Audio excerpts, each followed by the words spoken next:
10 ఏళ్ల కిందట ఏం జరిగిందో తెలియాలి అంటే ఆ చరిత్ర గురించి నువ్వు తెలుసుకోవాలి. చెప్తా విను. నేను డిగ్రీ ఫైనల్ ఇయర్ చదువుతున్న రోజులవి. ఒకసారి నా ఫ్రెండ్ రాఘవ వాళ్ళ ఊరు తేరు పండగకు నన్ను నా ఫ్రెండ్ని వాళ్ళ ఇంటికి ఆహ్వానించాడు. ఏం లేదన్నా, మీ ఊళ్ళో తేరు పండుగ బాగా జరుగుతుందంట కదా, అదే మా ఫ్రెండ్ ఉన్నాడు, మా ఫ్రెండ్ పిలిచాడు, ఊరికి వస్తున్నాం. ఇక్కడ బ్రహ్మాండంగా జరుగుతుంది నా తేరు, చూసుకొని వెళ్ళండి. ఒక పక్కన ఏమో చెరువు, మరో పక్కన పంట పొలాలు. చూడటానికి ఎంతో ఆహ్లాదంగా ఉంది అక్కడ వాతావరణం.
అన్నం తినేసినాం కదా, అట్లా వాకింగ్ వెళ్ళొద్దామా? ఓకే రాఘవ. సరే, డ్రెస్ చేంజ్ చేసుకుని వస్తాం.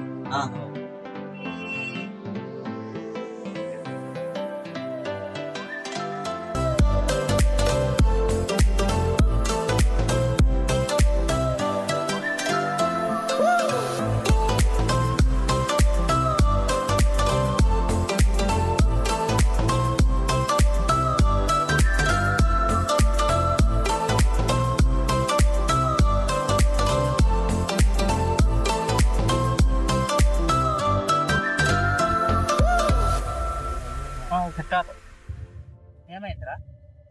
ఇక చాలరా, ఇంటికి వెళ్దాం.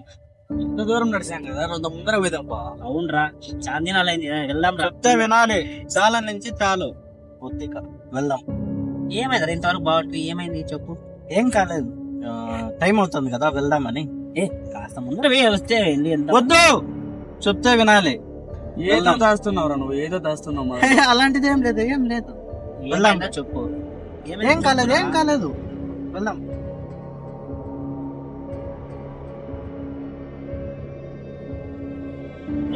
ఏమైనా చెప్పురా. మా ఊరు పులిమేర. పొలిమేరే కదా, ఏమైతుంది చెప్పు. ఇది అన్ని ఊర్లకు ఉన్న పొలిమేర కాదు, దీనికి చరిత్ర, చాలా భయంకరమైన పొలిమేర. వెళ్దాం. ఏంట్రా మీ ఊరి గురించి గంట మీద పెట్టుకున్నావు? మా ఊరు గురించి మీకు ఇంకా తెలియదు. రాత్రి సమయంలో ఎవరు ఈ దారేంటి వెళ్ళరు. మా ఊరి కట్టుబాట్ల ప్రకారం అర్ధరాత్రి సమయంలో ఎవరు ఈ దారి వెంట వెళ్ళకూడదని మాకు నిషేధం కూడా ప్రకటించారు. ఏదైనా పొలిమేర దాట ఏంటో చచ్చిపోయి అట్లా బిల్డప్ చేస్తారు, నిజంగానే చేస్తారు. అందుకే వద్దు, వెళ్దాం. వానక్క వానే పొలిమేర కదా పోయిందో చచ్చిపోయి అట్లా బిల్డప్ ఇస్తానా? మీకు సరదాగానే ఉంటుంది, మా ఊరి గురించి మీకు తెలియదు. ఆ గుట్ట పైన ఏదో తెలియని అతీత శక్తి ఉంది. ఆ గుట్ట చుట్టూ కొన్ని శక్తులు తిరుగుతూ ఉన్నాయి. అవన్నీ దుష్ట శక్తులని మా తాతగారు చెప్పారు. ఇప్పుడు ఎవరైనా అర్ధరాత్రి సమయంలో ఆ దారిన వెళ్ళినా అక్కడున్న ఆ శక్తులన్నీ మనుషుల్ని ఆవహించి పైనున్న ఆ శక్తిని వశపరుచుకోవడానికి ప్రయత్నిస్తాయి. ఇది కొన్ని తరాల నుంచి జరుగుతుంది. అందుకే ఇది చాలా భయంకరమైన ప్రదేశం. రాత్రి సమయంలో ఎవరు ప్రయాణించకూడదని మా ఊర్లో ఇది పెద్ద కట్టుబాటు. ఎవరైనా వెళ్తే మరణం తప్పదు.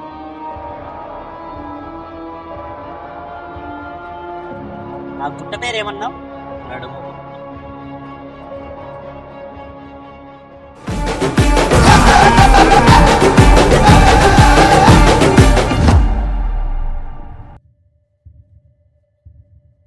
అర్థమైందా? వెళ్దామా?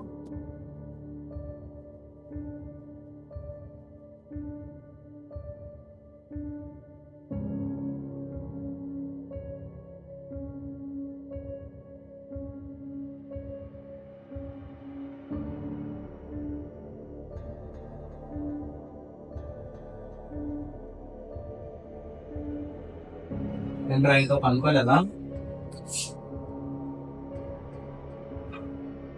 ఏంటి ఇంకా దాని గురించి ఆలోచిస్తున్నారా మీరు? అవునరా.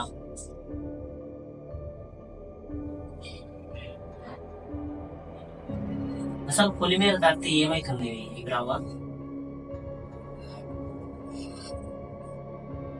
నాకు మా ఊరు గురించి పూర్తిగా తెలియదు, కానీ నేను విన్నదాని ప్రకారం ఆ నడుంగుట్టలో ఏవో శక్తులు ఉన్నాయని విన్నాను. ఆ శక్తిని వశపరుచుకుంటే అక్కడే ఉన్న నిధిని సొంతం చేసుకోవచ్చని చాలా మంది ప్రయత్నించారు, కానీ వాళ్ళంతా దానికే బలయ్యారు. అది అలాగే కొనసాగుతూ వస్తుంది. అర్ధరాత్రి సమయాల్లో ఎవరైనా ఆ దారి వెంట ప్రయాణిస్తే వాళ్ళని ఆ ఆత్మలు ఆవహించి ఆ నిధిని సొంతం చేసుకోవడానికి ప్రయత్నిస్తున్నాయని ఇప్పటికీ వినిపిస్తూనే ఉన్నాయి. అందుకే ఎవరు రాత్రి సమయాల్లో ఆ దారి వెంట వెళ్ళకూడదని మా ఊర్లో ఆంక్షలు విధించారు.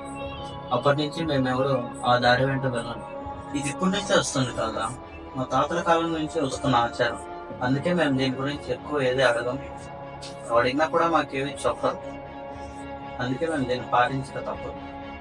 సరే, దీని గురించి ఏం ఆలోచించద్దండి, ఆలోచించేంత నాకు నిద్ర రాదు. సరే అయితే మార్నింగ్ ఊరికి వెళ్ళాలి కదా, పడుకోండి, నేను వెళ్ళి పడుకుంటా. ఓకే, లైట్ ఆఫ్ చేయనా? Good night. అప్పటికి మా అమ్మ చెప్తూనే ఉందన్నా అక్కడికి వెళ్ళొద్దు అని. అది కాక ఈ రోజు పున్నమ్మి నడుము కూడా దగ్గరికి అసలు వెళ్ళొద్దు అని చెప్పిందన్న. అయినా కూడా నేను వినుకోకుండా వెళ్ళాను. దీని వెనకాల ఎంత పెద్ద చరిత్ర ఉందన్న నాకు తెలియదన్నా. చాలా భయంకరంగా ఉందన్న, చాలా భయం వేస్తుందన్న. తరువాత రోజు మేము అక్కడి నుండి బయలుదేరి వచ్చేసాము.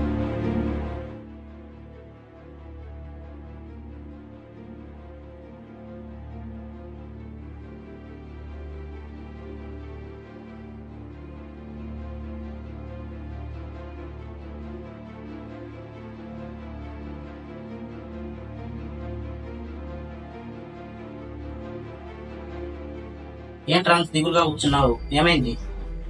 నీకు తెలిసిందే కదరా. ఏంటి ఆ బుక్ పట్టిన ఊరు గురించి నీ ఆలోచన అంతా? అవునరా. నువ్వు చెప్పింది నిజమే. ఆ నడుముగుట్టలో ఉండే శక్తి ఏంటో, ఆ ఊరి వెనుక ఉండే కథ ఏంటో, ఆ రహస్యం ఏంటో ఎవరిని అడుగుతావు చెప్పు. నువ్వు చెప్పింది కూడా నిజమేరా, కానీ నాకు తెలిసినప్పటి నుంచి దాని మీద ఉంది ఆలోచన. అయితే ఇప్పుడు ఏం చెప్పాలనుకుంటున్నావు?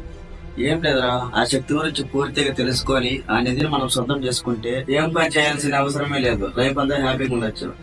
ఏం మాట్లాడుతున్నారా?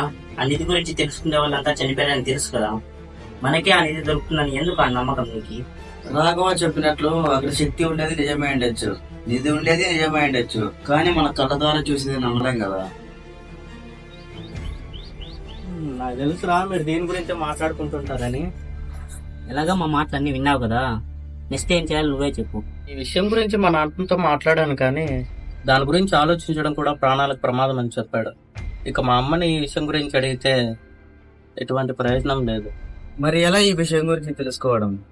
ఈ విషయం గురించి బయట వాళ్ళని కూడా చాలా మందిని అడిగాను, కానీ ఎవరు ఏం చెప్పలేదు. నాకు తెలిసి బయట వాళ్ళు కూడా ఎవరు ఏం చెప్పరు. ఇంతటితో ఈ విషయాన్ని వదిలేయడం మంచిది అనిపిస్తుంది. అయితే ఆ ఊరికే తింటారితో ఆగిపోయినట్టేనా? లేదు, ఇప్పుడే మొదలు పెట్టాలి. మీ ఊరు గురించి తెలియాలంటే మీ ఊర్లో ఉండే లైబ్రరీలో ఏమైనా తెలిసే అవకాశం ఉందా? అది కూడా నిజమే, ఒకసారి ప్రయత్నిద్దాం. సరే అయితే ఇప్పుడే వెళ్దామా? సరే అయితే వెళ్దాం, రండి వెళ్దాం. వెళ్దాం.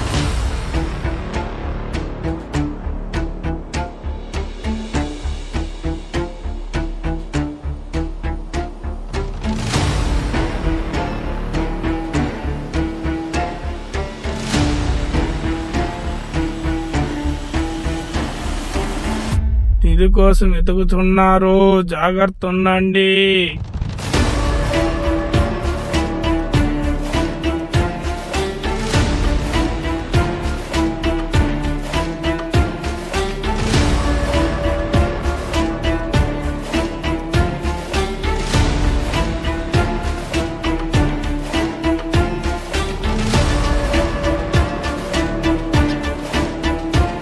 వెతుక్కుంటూ వస్తారు.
ఏంద్రా మనకి చిన్న ఇన్ఫర్మేషన్ కూడా దొరకలేదు.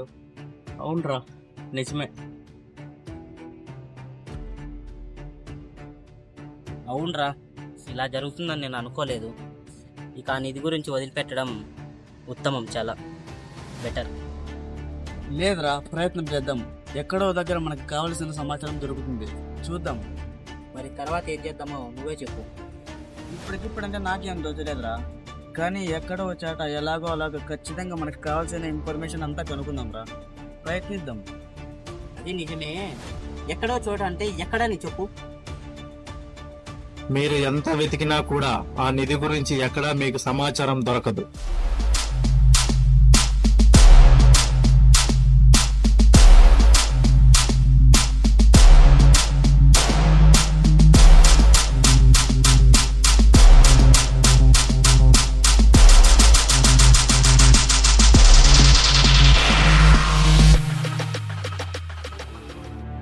ఆ నిధి గురించి చెప్తాను వినాలి. 500 సంవత్సరాల పూర్వం హంపి రాజధాని చేసుకొని దక్షిణ భారతదేశంలో చాలా ప్రాంతాల్లో శ్రీకృష్ణదేవరాయలు పరిపాలించేవారు. ఆయన తిరుగులేని వీరుడు, ధైర్యశాలి, శత్రువును చీల్చి చాండాయుధ ధీరుడు. ఆయన అనేక రాజులపై దండెత్తి వారిని ఓడించేవాడు. ఆయన వేసవిలో పెనుగొండ కోటకు విశ్రాంతి కోసం వచ్చేవారు. ఆయన శత్రువులను జయించి వాళ్ళ దగ్గర నుండి స్వాధీనం చేసుకున్న బంగారం, వజ్రాలు అన్నీ సంపుటలో కాకుండా ఆయన వేసవి విడిదై ప్రాంతమైన పెనుగొండ కోటలో దాచేవారు. అలా తను గెలిచిన రాజ్యాల సంపద అంతా పెనుగొండ కోటలో దాచడం వల్ల శత్రు రాజ్యాల నుంచి ఆ సంపదను కాపాడడం కోసం ఎక్కువ మొత్తంలో సైన్యాన్ని ఉంచి దాని భద్రత పెంచాల్సి వచ్చింది. కానీ ఆ సంపద అంతా ఒకే చోట ఉండడం వల్ల పొరుగు రాజ్యాల రాజులు దానికోసం దండెత్తి సాగారు.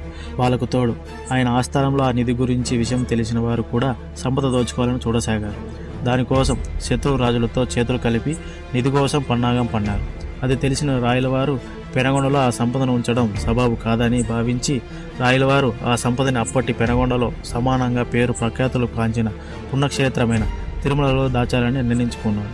ఆ సంపదంతా తరలించాలనే సమయంలో శ్రీకృష్ణదేవరాయలు తీవ్రమైన అనారోగ్యానికి గురయ్యారు. ఈ సమయం కోసం వేచి చూస్తున్న పోర్చుగీస్ రాజా ఆదిల్ షా గోల్కొండ సుల్తాన్తో చేతులు కలిపి ఇదే అనువుగా చేసుకొని బెల్గం దాడికి దిగారు.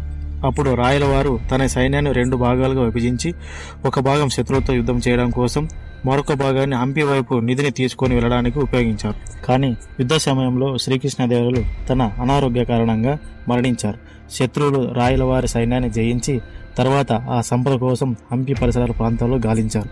వారికి ఎక్కడ కూడా ఆ నిధికి సంబంధించిన ఆనవాళ్లు లభించలేదు. ఆయన మరణించాక తర్వాత తన కుమారుడైన అచ్యుత రాయలవారు పరిపాలించారు. మరైతే ఆ నిధి ఇక్కడికి ఎలా వచ్చింది? రాయల వారికి ముందు చూపు చాలా ఎక్కువ. అందుకే ముందుగానే ఆ నిధి అప్పుడే వాణిజ్యపరంగా అభివృద్ధి చెందుతున్న బుక్కపట్నంలో, అంటే ఈ ఊరిలో ఎత్తైన కొండ అయిన ఇప్పటి నడుముగుట్టలో ఆ నిధిని తన ఆస్థాన కవులలో ఒకరైన తెనాలి రామకృష్ణ ద్వారా ఈ ప్రాంతంలో దాచారు. మరి ఆ కొండ మీద ఏదో శక్తి ఉందంట, అది నిజమేనా? అది ఎందుకుంది అక్కడ? అవును, ఆ కొండ మీద శక్తి ఉన్నది అన్న మాట నిజమే. ఆ శక్తి ఆ నిధిని కాపాడుతోంది. తెనాలి రామకృష్ణ తన సర్వశక్తులతో ఆ నిధిని కాపాడడానికి ఆ శక్తిని అక్కడ ఉంచారు.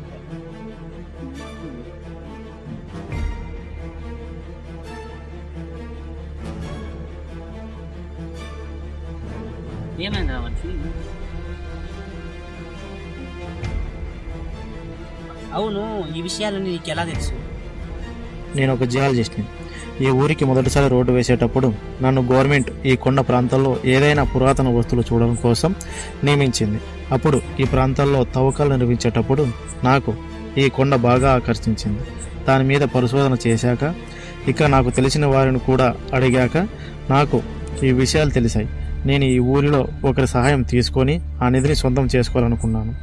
అతడు తన సొంతంగా తన మనుషులను తీసుకొని నిధి కోసం వెళ్ళాడు. తెల్లవారేసరికి అతడి మనుషులు శవాలై పడి ఉన్నారు. అప్పుడే తెలిసింది ఆ నిధి కోసం ఎవరైనా ప్రయత్నిస్తే చనిపోతారని. దాని చుట్టూ ఏదో శక్తి ఉందని తెలుసుకున్నాను. అవును, ఈ విషయాలన్నీ తెలిసి ఆ నిధి కోసం నువ్వు ఎప్పుడు ప్రయత్నించలేదా? లేదు, నేను ఎప్పుడూ ప్రయత్నించలేదు. ఓ ఓకే. ఇదంతా మీకు చెప్పడానికి కారణం ఏంటో తెలుసా? ఇక నుంచి ఆ నిధి కోసం మనమంతా కలిసి ప్రయత్నిద్దాం. ఇది నా నెంబరు, మీరు ఆలోచించుకొని నాకు కాల్ చేయండి.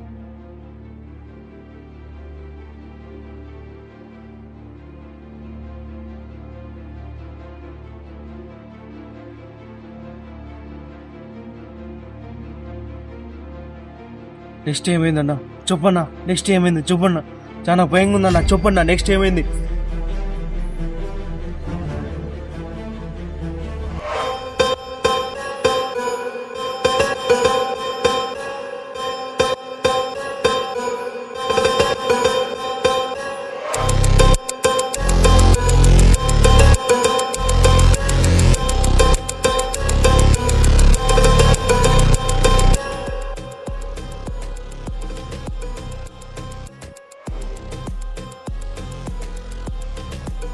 హలో, తమ్ముళ్ళు, నేను చేస్తున్న పనికి అడ్డొస్తున్నారు. మీరు చాలా తప్పు చేస్తున్నారు. అనవసరంగా నాతో పెట్టుకుంటున్నారు.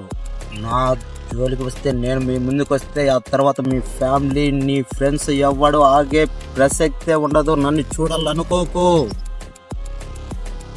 మీరు దేనికోసం అయితే వెతుకుతున్నారో ఆ నిధి నా సొంతం. ఆ నిధి నా లక్ష్యం. ఆ నిధి కోసం ఎవరైనా వస్తే ప్రాణాలతో వదిలేదే లేదు.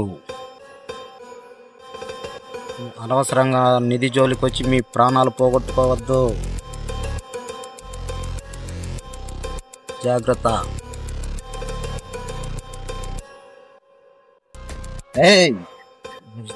కాల్తున్నా మళ్ళీ ఇచ్చేస్తున్నా. కొడలా ఒక్కొక్కటి చిక్కితే నేనేంటో చూపించే టైం వచ్చింది. చూడండి రా నా కొడరా.